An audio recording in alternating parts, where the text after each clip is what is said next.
ফেসবুকের ইনকাম থেকেও যে নিজের জন্য কিছু করতে পারবো এটা সত্যি আগে কোনোদিনই ভাবিনি। যেটা বড় ব্যাপার সেটা হচ্ছে যে এত বড় কিছু গিফট করতে পারবো এটা সত্যি আমার মানে স্বপ্নের বাইরে ছিল। কারণটার জন্য ভালো লাগা তো আছেই, তবে সামনে যেহেতু আমাদের অ্যানিভার্সারি, মোটামুটি এই দুটো কারণের জন্যই আমরা সেদিন চলে গেছিলাম দা জনপ্রিয় জুয়েলার্সে। কি কি কেনাকাটি করলাম সেটা জানতে হলে পুরো ব্লগটাই দেখতে হবে। তো চলো ব্লগটা প্রথম থেকেই শুরু করি। সবাইকে গুড মর্নিং। আজকে সকালে শুরুটা কিন্তু স্টেশন থেকে শুরু করলাম। জার্নিটা যেহেতু অনেকটাই হবে সেই জন্য কিন্তু সকাল সকালে আমরা রওনা হয়ে গেছিলাম বারাসাতের উদ্দেশ্যে। সেদিন ট্রেনে যে কি বিভৎস ভিড় ছিল সেটা তোমাদের দাদা ভাইয়ের মুখ দেখলেই বুঝতে পারবে। আমি যেদিনই ভাবি দূরে কোথাও যাব সেদিনই যেন ট্রেনটা বেশি ভিড় থাকে। ভিড়ের চক্করে সিটটাও অনেকটাই লেটে পেয়েছি।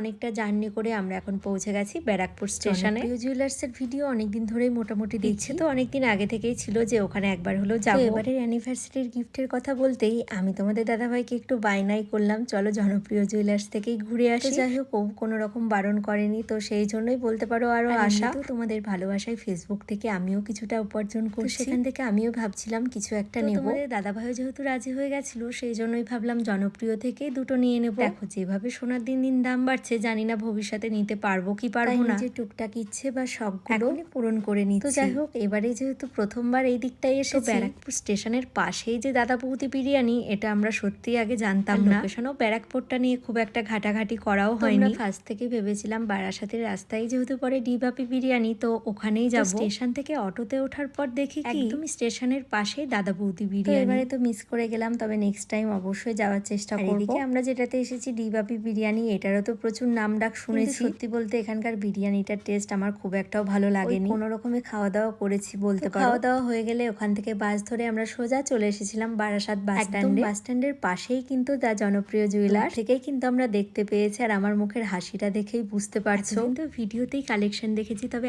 আজকে যেহেতু সামনাসামনি দেখছি আনন্দ আর ধরে রাখতে পারছি না। তার থেকেও বড় আনন্দটা কি জানো, নিজের ইনকামে নিজেকে কিছু গিফট করব। যদিও এতদিন ছোটখাটো হলেও নিজেকে গোল্ডের কিছু গিফট করেছি, এবারের অ্যামাউন্টটা অনেকটাই বেশি ছিল। মানে আমি নিজেকে গিফট করব এটা তো আমার স্বপ্নের একদমই বাইরে ছিল। হয়তো অনেকের কাছে অ্যামাউন্টটা কম হতে পারে, তবে আমার কাছে এটা অনেকটাই বেশি। এটা পুরোটাই সম্ভব করেছো তোমরা। ফেসবুকে এসে মানুষের কাছ থেকে যেরকম প্রচুর কটু কথা শুনেছি ভিডিও করা নিয়ে, এইরকমই আবার তোমাদের মতো ভালো ভালো মানুষদের থেকে অনেক অনেক ভালোবাসাও পেয়েছি। যেটা স্বপ্নে দেখতাম সেটা সম্ভব হয়েছে কিন্তু ফেসবুকে এসে। ফেসবুকের পুরো টিম থেকে শুরু করে তোমাদের প্রত্যেককে আমার তরফ থেকে অনেক অনেক থ্যাংক ইউ আর অনেক অনেক ভালোবাসা। আমি বলবো তোমরা এইভাবেই আমার পাশে থেকো। তো যাই হোক এখানে এসে টুকিটাকি ভিডিও করেছি, খুব একটা ভিডিও করি। এখানকার কালেকশন কেমন তোমরা অনেকেই কমেন্ট করেছো, আমার তো ভীষণ ভালো লেগেছে, আর এনাদের ব্যবহারও খুবই ভালো। যেই দুটো কেনার জন্য গেছিলাম সেই দুটো কিন্তু পেয়েও গেছে। তারপর এখানে সেই কভার ব্যাঙ্গেল গুলো দেখছিলাম, এগুলো কিন্তু লাইট ওয়েটের মধ্যে ভীষণ সুন্দর সুন্দর কালেকশন ছিল। আজকে